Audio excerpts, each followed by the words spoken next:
Hi കൂട്ടുകാരെ, സുഖല്ലേ എല്ലാവർക്കും? അപ്പോൾ നമ്മുടെ ഹെൽത്തി ബ്രേക്ക്ഫാസ്റ്റ് സീരീസിൻ്റെ 9ാമത്തെ എപ്പിസോഡാണ് കേട്ടോ ഇന്ന്. അപ്പോൾ ഇതുവരെ എൻ്റെ ചാനൽ സബ്സ്ക്രൈബ് ചെയ്യാത്തവരുണ്ടെങ്കിൽ സബ്സ്ക്രൈബ് ചെയ്യാൻ മറക്കരുത് കേട്ടോ. അതുപോലെ നിങ്ങളുടെ നിർദ്ദേശങ്ങളൊക്കെ കമൻസ് ആയിട്ട് രേഖപ്പെടുത്തുക വേണം. അപ്പോൾ ഇന്നത്തെ ഇത് നമ്മുടെ ഒരു ഹെൽത്തി ബ്രേക്ക്ഫാസ്റ്റ് സീരീസിലെ 9ാമത്തെ എപ്പിസോഡാണ്.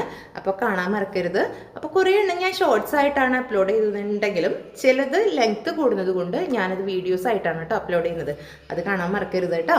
അപ്പോൾ നിങ്ങൾക്ക് ഹെൽത്തിന് നല്ല ബെനിഫിറ്റുള്ള ബ്രേക്ക്ഫാസ്റ്റുകളാണ് ഞാനിവിടെ ചെയ്യുന്നത്.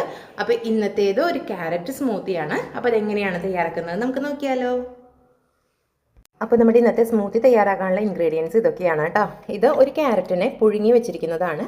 ഇത് കുറച്ച് കാഷ്യൂസ്, അതുപോലെ ഒരു റോബസ്റ്റാ പഴം, ഒരു ആപ്പിള്, കുറച്ച് ഡേറ്റ്സ് ആണ്. 2-3 ഡേറ്റ്സിന് നുറുക്കി വെച്ചിരിക്കുന്നതാണ്. അതുപോലെ ഇത് ഒരു 3-4 ആൽമണ്ട് കൊടുത്തിട്ടുണ്ട്. അതുപോലെ തന്നെ കുറച്ച് നമ്മുടെ കപ്പലണ്ടി ഉണ്ടല്ലോ അതുമാണ് കേട്ടോ. പിന്നെ ഒരു ഗ്ലാസ് പാല്, ഇത് 1/2 ഗ്ലാസ് പാലും 1/2 ഗ്ലാസ് വെള്ളവും ചേർത്തിട്ടുള്ളതാണ്. ഇതെല്ലാം കൂടിയിട്ട് നമുക്ക് മിക്സിയുടെ ജാറിലിട്ടിട്ട് നന്നായിട്ടൊന്ന് ബ്ലെൻഡ് ചെയ്തെടുക്കണം. നമ്മൾ ഒട്ടും ഷുഗർ ഇതിലേക്ക് ആഡ് ചെയ്യുന്നില്ല, അത് പ്രത്യേകം ശ്രദ്ധിക്കുക. പഴത്തിൻ്റെ മധുരം, അതുപോലെ ആപ്പിളിൻ്റെ മധുരം, പിന്നെ ഡേറ്റ്സിൻ്റെ മധുരം, ഇത്രയും മധുരം മാത്രം, നാച്ചുറൽ ആയിട്ടുള്ള മധുരം മാത്രമേ നമ്മളിതിലേക്ക് ആഡ് ചെയ്യുന്നുള്ളൂ കേട്ടോ. നമ്മളിപ്പോൾ ഇതെല്ലാം ബ്ലെൻഡ് ചെയ്തെടുത്തിട്ടുണ്ട്. നമുക്കിതൊരു കപ്പിലേക്ക് ഒഴിച്ചു കൊടുക്കാം. കണ്ടോ, നല്ല കട്ടിയിലുള്ള ഒരു സ്മൂത്തിയാണ് കേട്ടോ അത്. ഇനി അതിന് മുകളിലേക്ക് വെള്ളത്തിലിട്ട് കുറച്ച് ചിയാ സീഡാണ് അത് ചേർത്ത് കൊടുക്കുന്നുണ്ട്.